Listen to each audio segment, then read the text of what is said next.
Me parece que son fundamentalmente tres. El primero, la resistencia estratégica del Estado contrahegemónico contra la subordinación global. México, según algunos especialistas del Departamento de Estado de Estados Unidos, se ha convertido lamentablemente en el paradigma a seguir. Subordinación global es un concepto que se puede emplear para designar un nuevo tipo de dominación norte-sur que Estados Unidos ha hecho valer muy notoriamente en México, porque ha sido el único país que ha seguido al pie de la letra el consenso de Washington 3 décadas y media. Y en ese caso esto significa dominio de los núcleos estratégicos de los sectores económicos, producción de tecnología, petróleo, gas, alimentación, educación, banca, estar intervenidos. Todo lo que un país tiene que garantizar, controlar para ejercer su soberanía económica es lo que está controlado por el capital transnacional en el caso de México.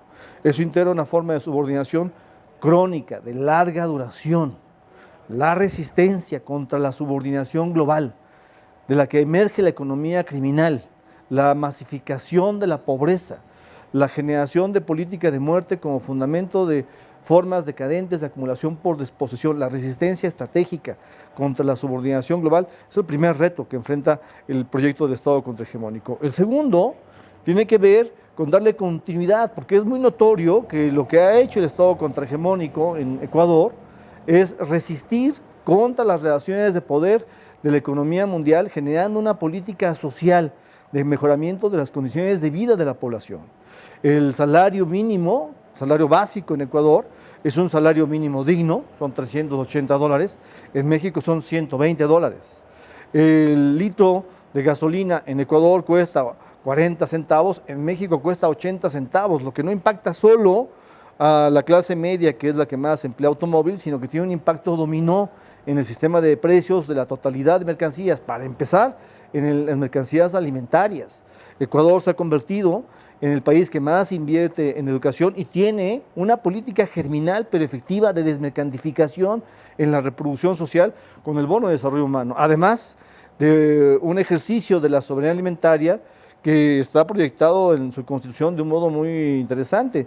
Ecuador fue el primer país que introdujo el proyecto de la soberanía alimentaria en la constitución, no la seguridad alimentaria, que fue la cantaleta neoliberal para más bien importar alimentos presuntamente porque iban a salir más baratos que producirlos internamente y que condujo, por ejemplo, en el caso de México, a una grave dependencia alimentaria. El proyecto de la soberanía alimentaria es estratégico para contrarrestar la amenaza que significa la crisis alimentaria y su convergencia con la crisis ambiental. Así que es decisivo el proyecto de Estado contrahegemónico como proyecto de una política social de mejoramiento humano. Y el tercer reto que me parece decisivo que se identifique es el que tiene que ver con la construcción urgente de puentes de comunicación entre el movimiento estadocéntrico y el movimiento autogestivo. El gran dilema que enfrentamos en América Latina es que estos movimientos se polarizan, se bifurcan. ¿Cuál necesidad es legítima?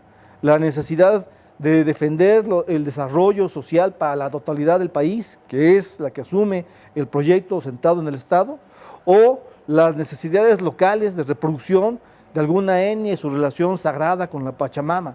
Ambas necesidades son legítimas. El gran problema consiste en que la escasez las polariza.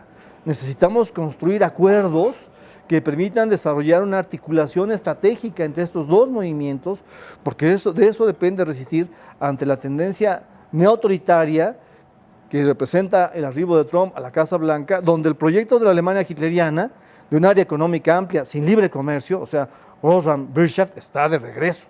Es decisivo entonces que estos tres retos se asuman para intentar construir una alternativa al porvenir.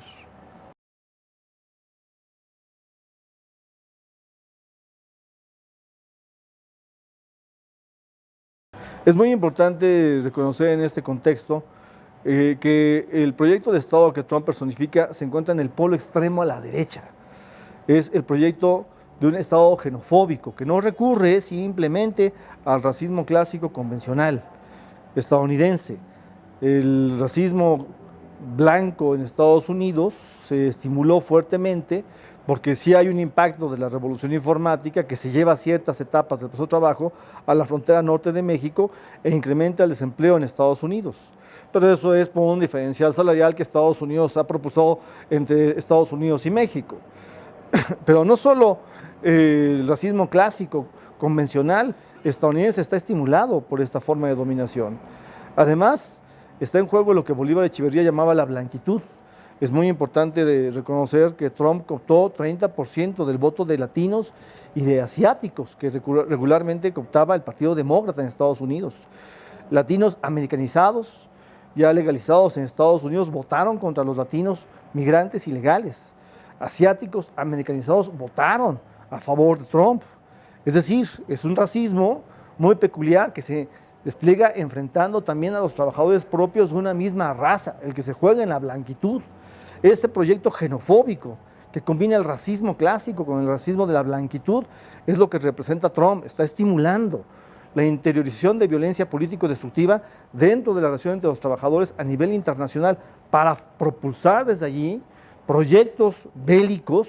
Claramente se muestra eso en la confrontación que se empieza a configurar hacia China o hacia Irán, pese al acuerdo de una nueva geopolítica con Rusia, que podría dar pie a un escenario inédito en la historia del capitalismo mundial, de tal manera que no solo hay política de violencia destructiva hacia abajo en el proyecto de Estado de Trump, hay además violencia político-destructiva hacia arriba en la relación entre estados. Este proyecto de Estado xenofóbico, probélico, pronuclear, es lo que representa Trump. En contraste radical con eso, el proyecto del Estado plurinacional, el proyecto del Estado pluricultural, es un proyecto que está comprometido con el mejoramiento real de las condiciones de vida de la población multinacional, plurinacional. Es un proyecto contrahegemónico que está comprometido con resistir con la subordinación global y es un proyecto que significa una alternativa, no solo en América Latina, sino es un proyecto que significa la posibilidad de una mundialización alternativa en el siglo XXI, el polo exactamente opuesto al proyecto del Estado neautoritario, xenofóbico, basado en la blanquitud, proyecto probélico, el proyecto exactamente opuesto a todo eso en América Latina es el proyecto del Estado plurinacional. Ecuador aquí tiene un reto muy importante que cumplir, no solo para darle continuidad a la resistencia contrahegemónica, para defender el mejoramiento de las condiciones de vida de su población, sino además para intentar abrir caminos a una mundialización alternativa en el siglo XXI. Hay muchos retos que andar en Ecuador y en América Latina. El postneoliberalismo no ha llegado a un fin de ciclo, no hay en política no existen ciclos predefinidos, hay procesos en situación, una historia con diferentes trayectorias posibles a seguir. La historia no está definida de antemano, no es destino. Ahora que los precios de las materias primas y del petróleo cayeron, ahora que enfrentamos una situación adversa, el postneoliberalismo tiene el reto de metamorfosearse para defender el proyecto de Estado contrahegemónico y allí intentar darle germen a la construcción de una mundialización alternativa.